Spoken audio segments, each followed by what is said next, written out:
Good morning everybody. Rajesh వినిపిస్తుందా?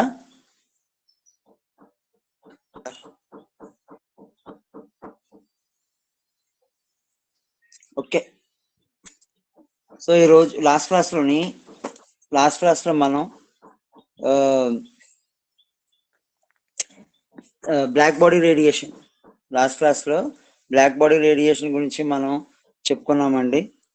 ఈ క్లాస్లోని black body రేడియేషన్కి సంబంధించినటువంటి కొన్ని ముఖ్యమైనటువంటి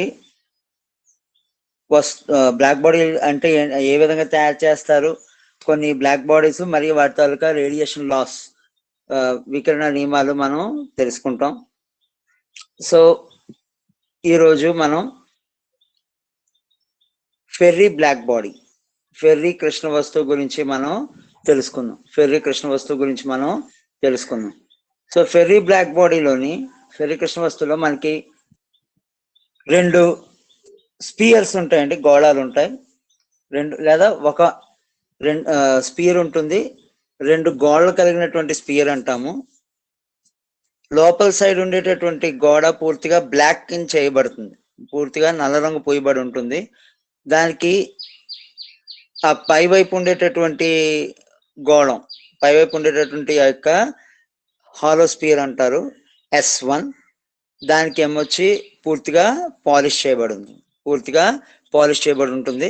లోపల ఉండేటటువంటి గోళం స్పియర్ S2 పూర్తిగా బ్లాక్ కలర్ కోటింగ్ చేయబడి ఉంటుంది. సో ఈ S1 మరియు S2ని కలుపుతూ ఉండేటటువంటి ఏరియాలోని ఒక హోల్ ఉంటుందండి, ఆ హోల్ చాలా చిన్నదిగా ఉంటుంది. ఓకే, సో దాన్ని మనం ఏ అనుకుందాం. ఇప్పుడు ఆ హోల్ కరెక్ట్ గా ఆపోజిట్ లోని మనకి ఒక చిన్న కంట్రాక్షన్ అంటారండి ఇంగ్లీష్ లో. తెలుగులో అయితే చిన్న నొక్కు అంటారు, ముక్కులాగా సూదిగా ఉంటుందండి, నొక్కు అంటారు. అది ఆ హోల్ కి ఒక 120 యాంగిల్ చేస్తూ ఉంటుంది అన్నమాట. ఓకే, సో ఇప్పుడు ఏం చేస్తారు అంటే, ఈ రెండు గోళాలు S1 మరియు S2 స్పియర్స్ ఉన్నాయి కదా, ఆ రెండు స్పియర్స్ కి మధ్యన ఉండేటటువంటి గ్యాప్ మొత్తం అంతా వాక్యూమ్ చేస్తారు. అంటే అర్థం ఏంటి అంటే, లోపల ఏ విధమైనటువంటి గాలి లేకుండా పూర్తిగా ఖాళీ చేసేస్తారు అన్నమాట, శూన్యం చేసేస్తారు.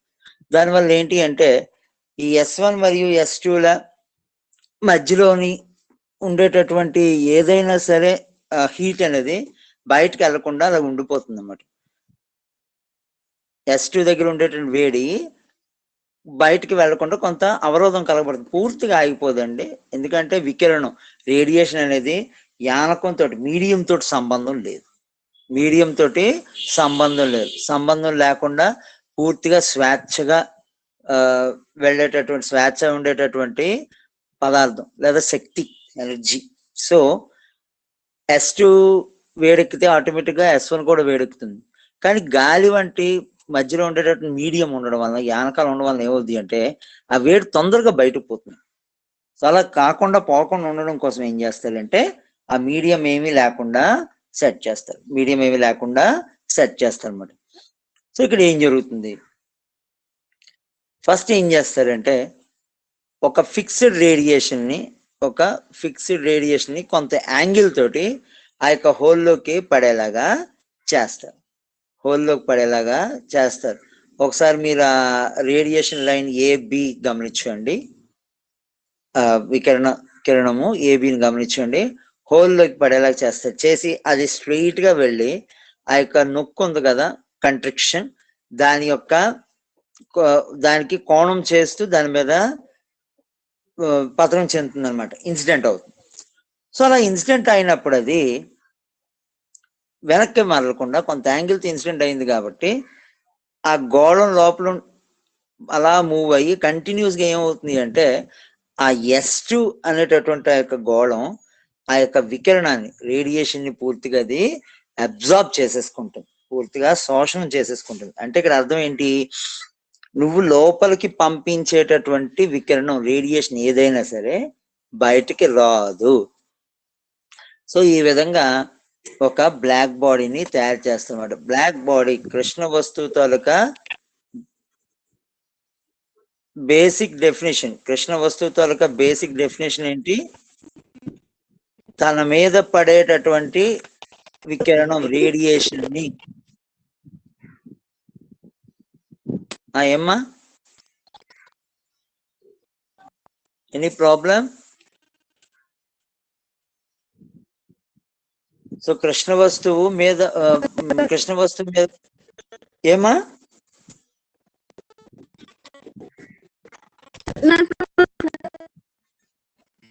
మా వినిపిస్తుంది వినపట్లేదా? మీ వాయిస్ వినిపిస్తుంది సార్, బానే వినిపిస్తుంది కదా? ఓకే, పిక్చర్ కనిపిస్తుంది కదా? కనిపిస్తుంది. సరే సరే సరే. అంటే ఇక్కడ సిగ్నల్ బాగానే ఉంది, కొద్దిగా మీ దగ్గర సరిగ్గా ఉందో చూసుకోండి కొంచెం. ఎవరు మాట్లాడుతున్నారు వినిపించట్లేదు సార్. కాస్త అమ్మ అందరూ కాస్త మైక్ ఆపండి. నేను ఆన్ చేయమన్నప్పుడు ఆన్ చేయండి. దయచేసి మైక్స్ ఆపండి అమ్మా please. Okay, thank you. Will continue. So ఈ యొక్క బ్లాక్ బాడీ డయాగ్రామ్ నేను చెప్తున్నప్పుడు డయాగ్రామ్ స్పష్టంగా చూడండి, ఎందుకంటే మొత్తం డయాగ్రామ్ ఉంటే చాలు ఏదైనా మనం ఎక్స్ప్లెయిన్ చేసేయచ్చు. సో ఒక బ్లాక్ బాడీ మనం నిర్వచనం చేసేటప్పుడు కృష్ణ వస్తువుని డిఫైన్ చేసేటప్పుడు ఏమని చెప్తున్నాం? తన మీద పడేటటువంటి రేడియేషన్ ని బయటికి పంపకూడదు, ఇదే రూల్.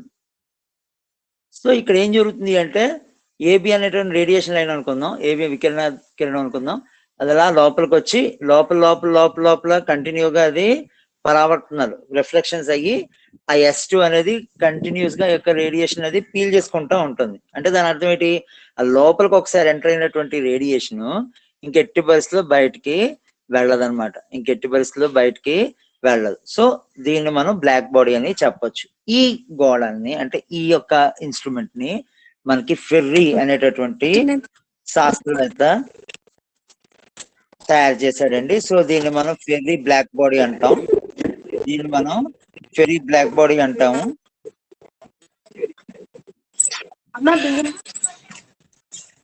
మా దయచేసి మీ మైక్స్ ఆపండి ప్లీజ్.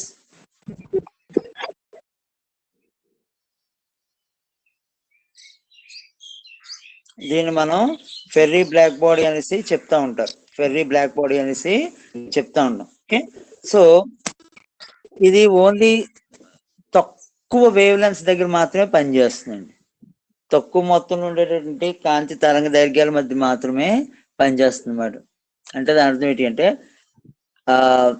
దీని నుంచి వచ్చేటటువంటి వికిరణాలు రెడ్ షిఫ్ట్ కలిగి ఉంటాయి, ఎరుపు రంగు విస్థాపన కలిగి ఉంటాయి. అనగా దీన్ని మనం బాగా ఉత్తేజితం చేసాక, అంటే దీనికి రేడియేషన్ ఇచ్చి ఎక్సైట్ చేశాక ఆ రేడియేషన్ ఆపేసి దీన్ని తీసుకెళ్లి ఒక చీకటి గదిలో ఉంచితే దీని నుంచి ఇది అది పీల్చుకున్న మొత్తం రేడియేషన్ ని బయటకు వదిలేస్తుంది, అబ్జర్వ్ చేసుకున్న మొత్తం రేడియేషన్ ని బయటికి వదిలేస్తుంది.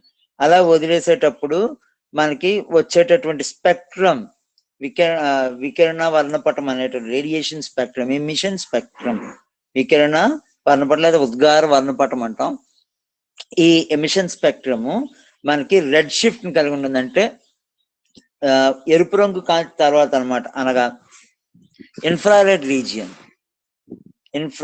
రీజియన్ పరారుణ కాంతి భాగంలో మనకి దీని నుంచి వచ్చేటటువంటి స్పెక్ట్రమ్ ఉంటుంది అన్నమాట. సో ఈ విధంగా కాకుండా మనకి వీన్స్ అనేటటువంటి శాస్త్రవేత్త మరో కృష్ణ వస్తువుని తయారు చేశాడండి. వీన్స్ అనేటటువంటి శాస్త్రవేత్త మరో కృష్ణ వస్తువుని మనకి తయారు చేశాడు. ఈ తయారు చేసినటువంటి కృష్ణ వస్తువు మనకి యొక్క చిత్రంలో చూపించినట్టు ఈ విధంగా ఉంటుందండి. వీన్స్ అనేటటువంటి శాస్త్రవేత్త తయారు చేసినటువంటి బ్లాక్ బాడీ. ఈ బ్లాక్ బాడీ దేని మీద డిపెండ్ అయ్యి ఉంటుంది అంటే, ఇంతకుముందు ఆ ఫెర్రీ బ్లాక్ బాడీ దేని మీద డిపెండ్ అయ్యింది? దాని మీద పడేటటువంటి రేడియేషన్ ని అది లోపల పీల్చుకొని మొత్తం అంతా పీల్చేసుకొని బయటకి రిలీజ్ చేయడం. కానీ ఇక్కడ అలా జరగదండి. ఇక్కడ ఏంటి అంటే ఎలక్ట్రోమాగ్నెటిక్ స్పెక్ట్రమ్ లేదా ఉష్ణ విద్యుత్తు జనిస్తుంది అనమాట. అది ఏ విధంగా తయారు చేయబడింది అనేటటువంటిది ఈ యొక్క డయాగ్రామ్ లో ఇవ్వడం జరిగిందండి. ఈ డయాగ్రామ్ లోని ఒక పింగాణి గొట్టం ఉంటుంది, సెరమిక్ గొట్టం ఉంటుంది. దాని పి అనేటటువంటి అక్షరంతో చూపించారు. ఒక సెరమిక్ గొట్టం ఉంటుంది. అది దేనికి పనికొస్తుంది అంటే, అటు బయట నుంచి ఏ విధమైన రేడియేషన్ లోపలికి వెళ్ళకుండా, మరియు లోపల నుంచి ఏ విధమైనటువంటి రేడియేషన్ బయటకు వెళ్లకుండా తయారు చేయబడి ఉంటుంది. ఓకే, సో ఈ సి అనేటటువంటి ఒక పొడవైనటువంటి మెటల్ ట్యూబ్, లోహపు గొట్టం ఉంటుందండి. ఈ గొట్టాలని పూర్తిగా లోపల సైడ్ మసి పూస్తారు అనమాట. దీపం మసి అంటాం కదా, ఆ దీపం మసి పూసి దాన్ని మొత్తం బ్లాక్ గా చేస్తారు. Black material will always absorb the radiation. నలుపు వస్తువులు వేడిని గ్రహిస్తాయి. అందుకే చలికాలంలోని నల్లటి వస్తువులు వేసుకోమని చెప్తారు. చలికాలంలో నల్లటి దుస్తులు వేసుకోమని చెప్తారు, లేదా ముదురు రంగు దుస్తులు వేసుకోమని చెప్తారు. దానికి మెయిన్ కారణం ఏమిటి అంటే, ఈ నలుపు అనేది వికిరణాన్ని ఎక్కువ గ్రహిస్తుంది కాబట్టి. సో ఇక్కడ సి అనేటటువంటి పొడవైనటువంటి లోహపు గొట్టం ఉంటుందండి. లోహపు గొట్టం ఉంటుంది. ఆ గొట్టానికి లోపల సైడ్ మొత్తం అంతా పూత పోస్తారు. లోపల సైడ్ మొత్తం అంతా ఈ దీపం మసి తోటి బాగా నల్లగా కోటింగ్ చేస్తారు. దాన్ని తీసుకొచ్చి ఈ యొక్క పింగాణి గొట్టం సెరమిక్ ట్యూబ్ లోని ఫిక్స్ చేస్తారు. దానికి మెయిన్ కారణం ఏంటి అంటే, సి వేడెక్కినా సరే ఆ హీట్ బయటకు వెళ్లకుండా లోపల ఉండేలాగా ఆ యొక్క పింగాణి గొట్టం సెరమిక్ ట్యూబ్ మనకి ఒక ఉష్ణ బంధకం, థర్మల్ ఇన్సులేటర్ గా పనిచేస్తుంది. ఈ యొక్క సి గొట్టాన్ని ఏమొచ్చి ఇత్తడి లేదా ప్లాటినంలతో తయారు చేస్తారండి. అంటే మనం ఏ రకమైనటువంటి రేడియేషన్ వాడుతాం అనేటటువంటి దాని మీద డిపెండ్ అయ్యి ఇత్తడి మరియు ప్లాటినం తో చేస్తారు. తక్కువ వేడిగల రేడియేషన్స్ కానీ ఉపయోగిస్తే మనకి ఇత్తడి గొట్టం సరిపోతుందండి. అదే ఎక్కువ రేడియేషన్ కానీ వాడితే, అధిక ఉష్ణోగ్రత, high temperatures 3000 kelvin, 4000 kelvin, 5000 kelvin లాగా హై టెంపరేచర్స్ కానీ మనం ఉపయోగిస్తే, దానికోసం తొందరగా కరగకుండా గట్టిగా ఉండేటటువంటి మెటీరియల్ అయినటువంటి ప్లాటినం ని ఉపయోగిస్తూ ఉంటారు అన్నమాట. ఈ సి తీగ చుట్టూత మెటల్ సిలిండర్ కదండి, లోహపు గొట్టం కదా, దాని చుట్టూత కరెంట్ వైర్ తోటి చుడతారు. కరెంట్ వైర్స్ తోటి చుట్టి దానికి కరెంట్ పంపించి ఆ యొక్క సిని వేడి చేస్తారు అనమాట. ఎంత వేడెక్కింది అనేటటువంటిది ఈ యొక్క థర్మోకపుల్ ఉష్ణయుగ్మం ఉంటుందని టీహెచ్ అని రాసింది డయాగ్రామ్ లో. ఇది ఈ ఉష్ణయుగ్మం సహాయంతో కొలుస్తారు అనమాట. ఈ యొక్క ఉష్ణయుగ్మం సహాయంతో కొలుస్తారు. ఓకే, ఈ సిని లోపల సైడ్ మనం బాగా నల్లగా మసిపూసాం కాబట్టి అది ఒక విధమైనటువంటి ఫిక్స్డ్ రేడియేషన్ ని కలిగి ఉంటుందండి. స్థిరమైన ఉష్ణోగ్రతని తొందరగా చేరుకుంటుంది. ఎందుకంటే కొద్దిపాటి వేడికి ఇచ్చినా ఆ వేడి తొందరగా అది లాగేసుకుంటుంది కాబట్టి అది కొద్దిపాటి వేడిని పొందుతుంది. ఎంతవరకు అయితే పొందిందో మనం దాన్ని ఇంకా విద్యుత్ని ఇవ్వడం మానేస్తే, సీన్ వేడి చేయడం మానేస్తే వెంటనే అది ఏం చేస్తుంది అంటే, లోహపు గొట్టం కదా, మెటాలిక్ ట్యూబ్ కాబట్టి తొందరగా గ్రహిస్తుంది, తొందరగా వదిలేస్తుంది. ఆ వదిలేసినటువంటి రేడియేషన్ ఓ అనేటటువంటి చిన్న హోల్ ద్వారా బయటికి రిలీజ్ అవుతూ ఉంటుంది అన్నమాట. సో ఈ విధంగా మనకి వీన్స్ అనేటటువంటి శాస్త్రవేత్త ఒక కృష్ణ వస్తువుని తయారు చేశాడనమాట. ఈయన ఈ విధంగా ఎందుకు ఈ యొక్క వేడిమి తయారు చేశాడు అంటే, ఇది ఎందుకు మాక్సిమం ఉపయోగిస్తారు అంటే, వివిధ రకాలైనటువంటి ఉష్ణోగ్రతలకి, వేరే వేరే టెంపరేచర్స్ దగ్గర ఎలాంటి రేడియేషన్ బయటకు వస్తుంది అనేటటువంటి స్టడీ చేయడం కోసం కనుగొన్నారు. ఏ ఉష్ణోగ్రతల వద్ద ఏ రకపు వికిరణము బయటకు వస్తుంది అనేటటువంటిది స్టడీ చేయడం కోసం కనుగొన్నారన్నమాట. అంతే తప్ప వెలుపల నుంచి వచ్చేటువంటి ఉష్ణరాశిని డైరెక్ట్ గా ఇది కనుక్కోలేదు. కంపేర్ చేస్తుంది, ఉష్ణరాశిని కంపేర్ చేస్తుంది. ఇప్పుడు బయట నుండి వికిరణానికి ఇది లోపల నుంచి వచ్చేటువంటి వికిరణం రెండింటిని కంపేర్ చేస్తుంది. ఫర్ ఎగ్జాంపుల్ ఇప్పుడు ఎలాగా దీంతో ఎలాగా పనిచేస్తారు అంటే, బాగా వేడిగా ఉండేటువంటి వస్తువు నుంచి మనకి ఎంతో కొంత హీట్ వస్తుంది అనుకుందాం. ఆ హీట్ ని ఒక మెటల్ ప్లేట్ మీద పడేలాగా చేస్తారు అనమాట. పడేలాగా చేసి ఆ వస్తువు తాలూకా వేడంతా మనకు తెలియదు. ఈ మెటల్ ప్లేట్ వేడెక్కుతూ ఉంటుంది కదా, అప్పుడు ఏం చేస్తారంటే ఈ మెటల్ ప్లేట్ ని యొక్క వీన్స్ బ్లాక్ బాడీకి ఎదురుగుండా పెడతారండి. పెట్టి దీన్ని కరెంటు ద్వారా హీట్ ఎక్కిస్తారు. హీట్ ఎక్కించి అది కొంచెం ఆ రేడియేషన్ ని బయటకు వదులుతుంది. అది మెటల్ మీద ప్లేట్ మీద పడుతుంది. ఈ వేడి ఆ వేడి రెండు ఈక్వల్, అంటే ఆ రెండింటి తాలూకా టెంపరేచర్స్ ఈక్వల్ అయ్యేంత వరకు వేడి చేస్తాం, పంపిస్తూనే ఉంటారు రేడియేషన్. ఎప్పుడైతే ఆ యొక్క టెంపరేచర్స్ రెండు ఈక్వల్ అయ్యాయో అప్పుడు మనకి ఆ హాట్ బాడీ ఎంత ఉష్ణోగ్రత దగ్గర ఉంది అనేటటువంటిది మనకి తెలుస్తుంది. ఈ విధంగా వీన్స్ బ్లాక్ బాడీ పనిచేస్తూ ఉంటుందండి. వీన్స్ బ్లాక్ బాడీ పనిచేస్తూ ఉంటుంది.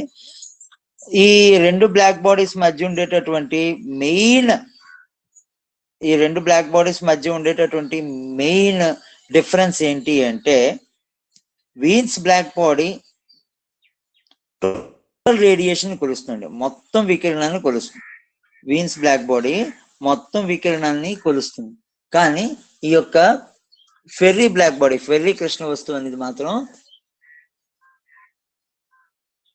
ఒక స్థిరమైనటువంటి రేడియేషన్ మాత్రమే కొలుస్తుంది అన్నమాట. ఒక స్థిరమైనటువంటి రేడియేషన్ మాత్రమే కొలుస్తుంది. సో ఈ విధంగా వీన్స్ కృష్ణ వస్తువు మరియు ఫెర్రీ కృష్ణ వస్తువులు పనిచేస్తూ ఉంటాయండి. సో ఇప్పుడు మనం కొన్ని నియమాల గురించి తెలుసుకుందాం. Black body radiation laws already last class లో చెప్పానండి. ఇప్పుడు ఆ నియమాల ఆధారంగా కొన్ని సూత్రాలను ఉత్పాదించడం గురించి మనం చెప్పుకుందాం. నియమాల ఆధారంగా కొన్ని సూత్రాలు ఉత్పాదించడం గురించి మనం చెప్పుకుందాం. ఫర్ ఎగ్జాంపుల్, ఈ ఉష్ణ వికిరణంలో, బ్లాక్ బాడీ రేడియేషన్ లో అన్నిటికన్నా ముఖ్యమైనటువంటిది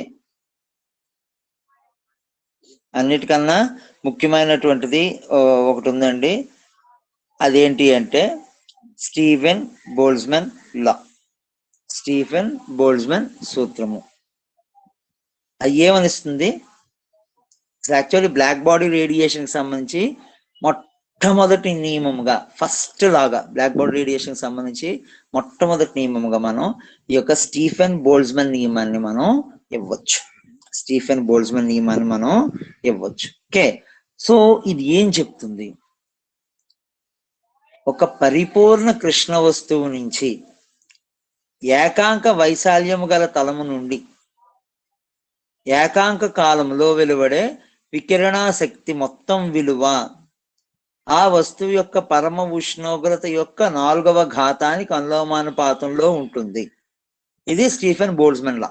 పరిపూర్ణ కృష్ణ వస్తువు నుండి ఏకాంక వైశాల్యం గల తలము నుండి ఏకాంక కాలంలో వెలువడే వికిరణ శక్తి మొత్తం విలువ ఆ వస్తువు యొక్క పరమ ఉష్ణోగ్రత యొక్క 4వ ఘాతానికి అనులోమానుపాతంలో ఉంటుంది. అనగా, సో ఇంగ్లీష్ లో చెప్పాలి అంటే, the amount of radiation energy emitted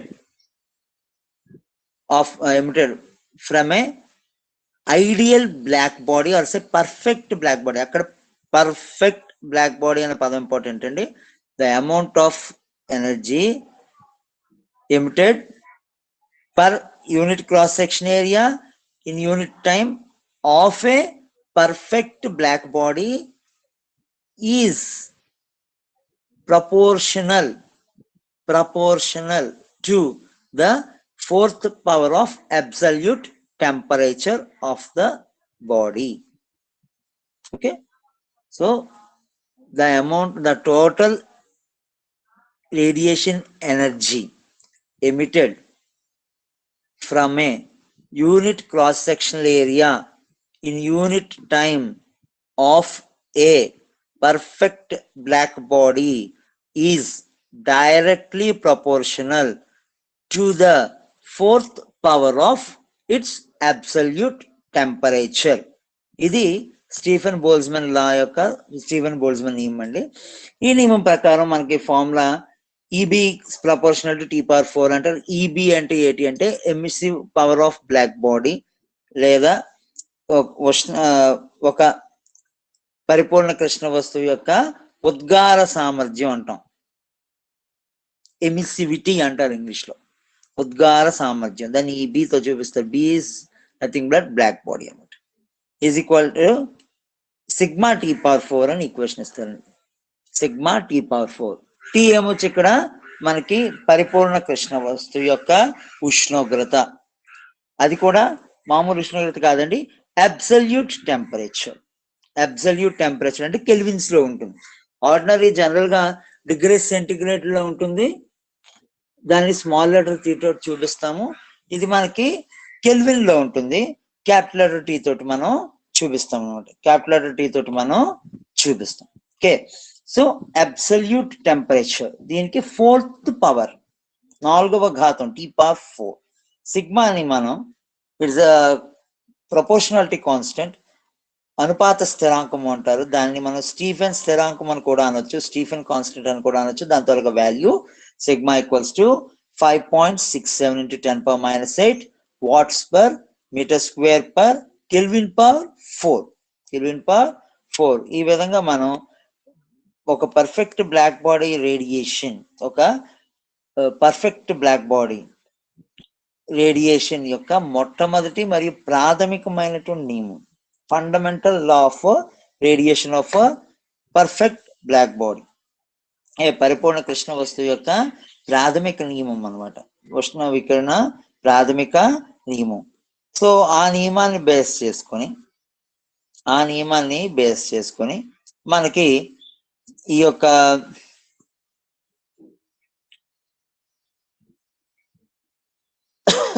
దాన్ని కంటిన్యూషన్ చూడండి ఒకసారి.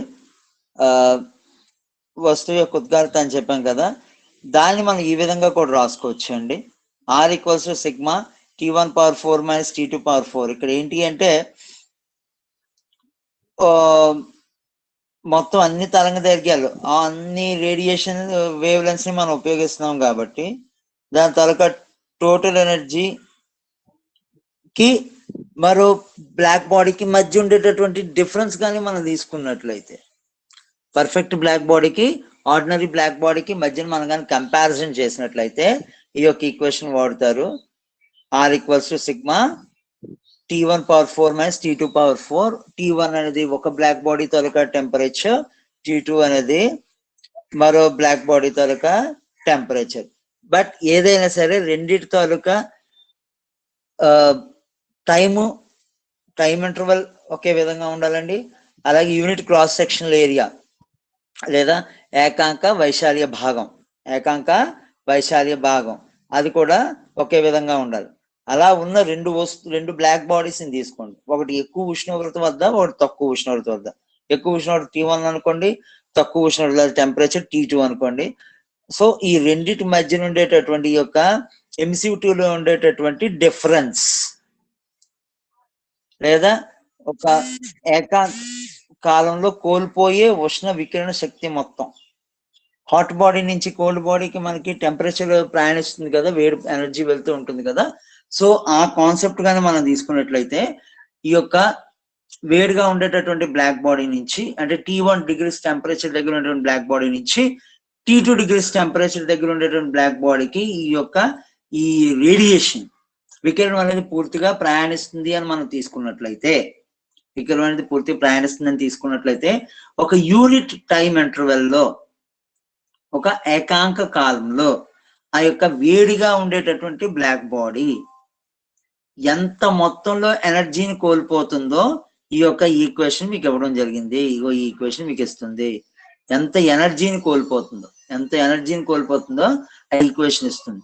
ఇక్కడ R అనేది ఏంటి అంటే the rate of loss of radiation or say total radiation in unit time. the rate of loss of radiation in unit time.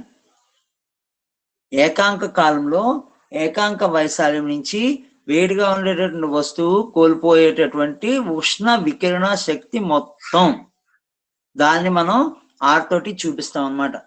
So ఆ equation ఏంటి అంటే R equals to sigma T1 power 4 minus T2 power 4. Sigma అనేది Stefan నీమెన్ అండి, Stefan constant. So ఈ విధంగా మనం ఒక బ్లాక్ బాడీకి సంబంధించి రెండు బ్లాక్ బాడీస్ ని కంపేర్ చేయడం, అంటే వేడిగా ఉండేటువంటి వస్తువు నుంచి చల్లగా ఉండేటువంటి వస్తువుకి ఎంత మొత్తంలో హీట్ ట్రాన్స్ఫర్ అవుతుంది అనేది మనం లెక్కించవచ్చు. ఇవి రెండు బ్లాక్ బాడీస్ అయితే, రెండు బ్లాక్ బాడీ కాని విషయంలో, అంటే రెండవది బ్లాక్ బాడీ కాని విషయంలో వేడిని ఎక్కువ వేడిగా ఉండేది బ్లాక్ బాడీ అవ్వచ్చండి, తక్కువ వేడితో ఉండేది బ్లాక్ బాడీ అవ్వాలని రూల్ లేదు. సో రెండోది కానీ బ్లాక్ బాడీ కాకపోతే మనకి ఈ యొక్క నియమం ఏదిగో ఈ రెండో నియమం, ఎంత మొత్తంలో ఆ యొక్క వేడి కోల్పోతుంది, ఆ బ్లాక్ బాడీ ఎంత మొత్తంలో హీట్ ని బయటకు రిలీజ్ చేస్తుంది అనేటటువంటిది ఈ యొక్క ఈక్వేషన్ తో ఇస్తారు. R is equal to epsilon sigma T1 power 4 minus T2 power 4. ఇక్కడ ఎప్సిలాన్ అనేది ఆ రెండో వస్తువు యొక్క ఉద్గార సామర్థ్యము. ఎప్సిలాన్ అనేది రెండో వస్తువు యొక్క ఉద్గార సామర్థ్యము. ఓకేనా? దీన్ని యాక్చువల్ గా స్టీఫెన్ బోల్ట్జ్మన్ నియమం అంటారండి. ఇది ఏ వస్తువుకైనా సరే మనం ఉపయోగించుకోవచ్చు. దీన్ని ఏ వస్తువుకైనా సరే మనం ఉపయోగించుకోవచ్చు. బ్లాక్ బాడీ అయిన విషయంలో అయితే ఎప్సిలాన్ వాల్యూ 1 అని తీసుకోవచ్చు అండి. బ్లాక్ బాడీ కాని విషయంలో అయితే ఎప్సిలాన్ వాల్యూ ఎంతో కొంత ఉంటుంది. సిగ్మా అనేది స్థిరాంకం, it's a constant, Stephens constant. And T1 is the hot temperature of the hot body. లేదా వేడిగా ఉండేటటువంటి పరిపూర్ణ కృష్ణ వస్తువు లేదా వేడి వస్తువు యొక్క ఉష్ణోగ్రత. T2 దానికన్నా కొంచెం తక్కువ టెంపరేచర్ ఉండేటువంటి బ్లాక్ బాడీ అవ్వచ్చు, లేదా మరి ఏ ఇతర పదార్థమైనా అవ్వచ్చు, మరి ఏ ఇతర బ్లాక్ బాడీ అయినా అవ్వచ్చు. పర్ఫెక్ట్ బ్లాక్ బాడీ అవ్వాల్సిన అవసరం లేదు. So this is the generalised equation. ఈ సూత్రాన్ని మాత్రం స్టీవెన్ బోల్ట్జ్మన్ సూత్రము అంటుంటారు. R equals to epsilon sigma T1 power 4 minus T2 power 4. ఈ యొక్క స్టీఫెన్ బోల్ట్జ్మన్ సూత్రాన్ని ఉపయోగించి Newton's laws of cooling, Newton శీతలీకరణ నియమము, న్యూటన్ శీతలీకరణ నియమం అనేది ఇవ్వడం జరిగిందండి. ఈ న్యూటన్ శీతలీకరణ నియమం ఏమని చెప్తుంది? న్యూటన్ శీతలీకరణ నియమం ఏమని చెప్తుంది? సో వెయిట్ 1 minute, మీ క్లాస్మేట్స్ ఎవరో జాయిన్ అవుతున్నారు.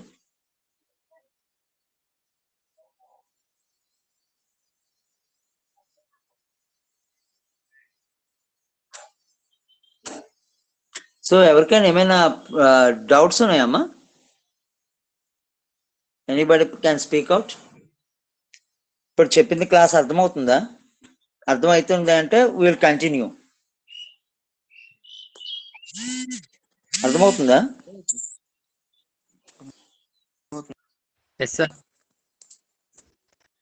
Okay.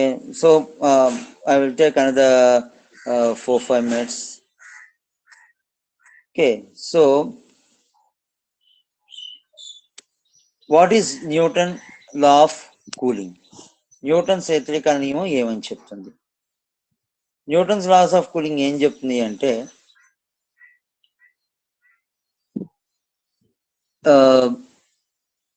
when the difference between the hot body and its surrounding is very small, when the difference of temperatures to the black body or say to the hot body and to the surroundings is very small, then the rate of heat lost by the hot body is directly proportional to the difference of temperatures between the hot body and the surroundings. అర్థమైందమ్మా? Newton's laws of cooling ఏం చెప్తుంది అంటే, when the hot body and its surroundings have little or say very little తక్కువ temperature difference, then the rate of loss of heat by the hot body is directly proportional to the difference of temperatures of the hot body to the surroundings. వేడి వస్తువు మరియు పరిసరాలకు మధ్య ఉష్ణోగ్రత భేదము తక్కువగా ఉన్నప్పుడు ఆ వస్తువు యొక్క ఉష్ణ నష్టపు రేటు వస్తువుకు పరిసరాలకు మధ్య గల ఉష్ణోగ్రత భేదానికి అనులోమంగా ఉంటుంది అని చెప్పేసి మనకి ఈ యొక్క న్యూటన్స్ శీతలీకరణ నియమం, న్యూటన్స్ లాస్ ఆఫ్ కూలింగ్ ఇస్తుంది. ఒక చిన్న ఎగ్జాంపుల్, మనందరికీ బాగా తెలిసిన ఎగ్జాంపుల్, వాటర్ని ఫుల్గా వేడి చేసాము అనుకుందాం. వేడి చేసిన తర్వాత దాన్ని పక్కన పెట్టేస్తాం చల్లడానికి. తాగడానికి కోసం మనం వేడి చేసుకుంటామండి, దాన్ని పక్కన పెట్టేస్తాం చల్లడానికి. మీరు ఒక విషయం గమనించారో లేదో, బాగా వేడిగా ఉన్న నీరు చల్లబడడానికి చాలా తక్కువ టైం పడుతుందండి. కానీ గోరువెచ్చగా ఉన్న నీరు, లూక్ వార్మ్ వాటర్ అంటారు, గోరువెచ్చని నీరు పూర్తిగా చల్లగా అవడానికి చాలా టైం పడుతుంది. పూర్తిగా చల్లబడడానికి చాలా టైం పడుతుంది. అంటే అర్థం ఏంటి అంటే, ఈ వేడి వస్తువుకి చుట్టూ ఉండేటటువంటి సరౌండింగ్స్, పరిసరాలకి మధ్య టెంపరేచర్ డిఫరెన్స్ ఎక్కువ ఉందనుకోండి. అంటే ఫర్ ఎగ్జాంపుల్ ఇప్పుడు మన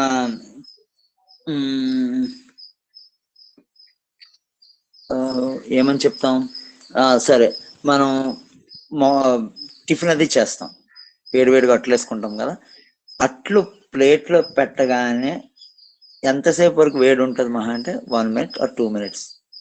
3rd minute అయ్యేసరికి ఏమవుతుందండి, ఆ వేడి అంతను చుట్టూ ఉండే గాలి లాగేసుకుంటాం, సో అట్టు చల్లబడిపోతాం. మనం ఏం కోరుకుంటాం, పెనం మీద చలా తీసి ప్లేట్లో పడేస్తే గబ్బగా వేడి చల్లారక ముందే తినేద్దాం అనుకునేటువంటి మెంటాలిటీతో మనం ఉంటాం. ఇదే న్యూటన్స్ లా ఆఫ్ కూలింగ్, ఇంకేటో కొత్తగా ఏం కాదు. ఇదే న్యూటన్స్ లాస్ ఆఫ్ కూలింగ్, ఏం కొత్త ఏం కాదు. ఎందుకంటే ఈ అట్టు చాలా వేడిగా ఉంటుంది, కానీ చుట్టూ ఉండేటువంటి గాలి చాలా చల్లగా ఉంటుంది. అంటే రెండింటికి మధ్య ఉష్ణోగ్రత భేదం చాలా ఎక్కువగా ఉంటుంది. ఇది వేడిగా ఉంటుంది, చల్లగా ఉంటుంది. అందుకే ఏమవుతుందంటే ఆ చల్లటి గాలి ఏం చేస్తుందంటే ఈ వేడిని గబాలను లాగేసుకుంటుంది ఫాస్ట్ గా, అందుకు అట్టు త్వరగా చల్లారిపోతుంది. అది కప్పులో ఉన్న టీ ఎందుకు అంత తొందరగా చల్లారదు?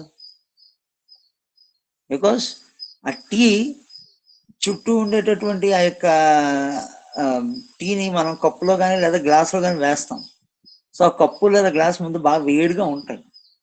ఈ గాలి ముందు ఆ కప్పు లేదా గ్లాస్ తాలూకా వేడిని తీసుకోవాలా, తీసుకున్న తర్వాత ఈ టీ తాలూకా వేడి మళ్ళీ కప్పు లేదా గ్లాస్ అంటుకోవాలా, మళ్ళీ ఇది బయటకు వెళ్ళాలా, అలా స్లోగా టీ టెంపరేచర్ తగ్గుతుంది. కానీ మనం తినే అట్లు అలాంటి కాదే, ప్లేట్లో వేయగానే గబగబా అవి చల్లారిపోతుంటాయి. సో ఇది న్యూటన్స్ లాస్ ఆఫ్ కూలింగ్. రెండిటి మధ్య డిఫరెన్స్, వేడిగా ఉండే వస్తువుకి చల్లగా ఉండేటటువంటి పరిసరాలకి ఈ రెండింటికి మధ్య ఉష్ణోగ్రత భేదం తక్కువగా ఉండాలి, టెంపరేచర్ వేరియేషన్ తక్కువగా ఉండాలి. అప్పుడు ఏమవుతుంది, ఈ వేడి వస్తువు దాని యొక్క బాడీ హీట్ ని బయటికి రిలీజ్ చేసేటటువంటి టైం చాలా ఎక్కువ పడుతుంది. అదే న్యూటన్స్ లాస్ ఆఫ్ కూలింగ్. మనం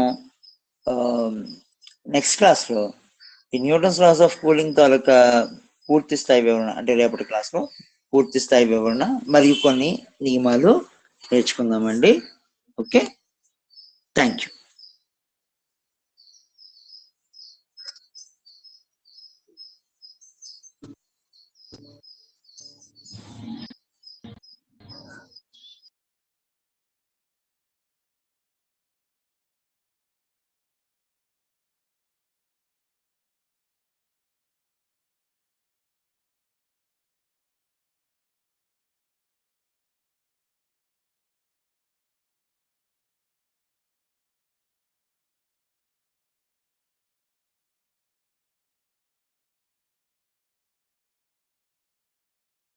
సార్ నాది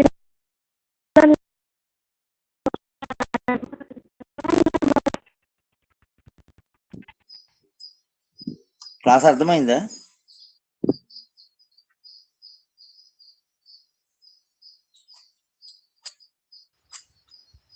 సార్ ఓయ్ చెప్ప మహేష్.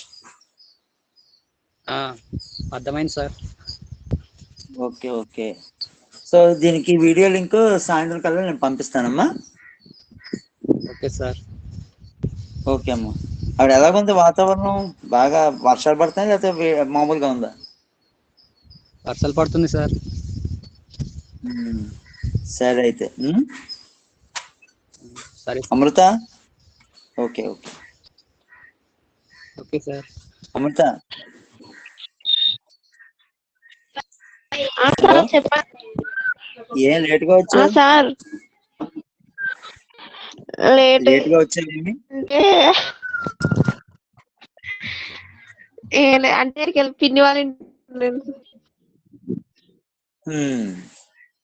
సరే సరే అయితే ఉంటానే.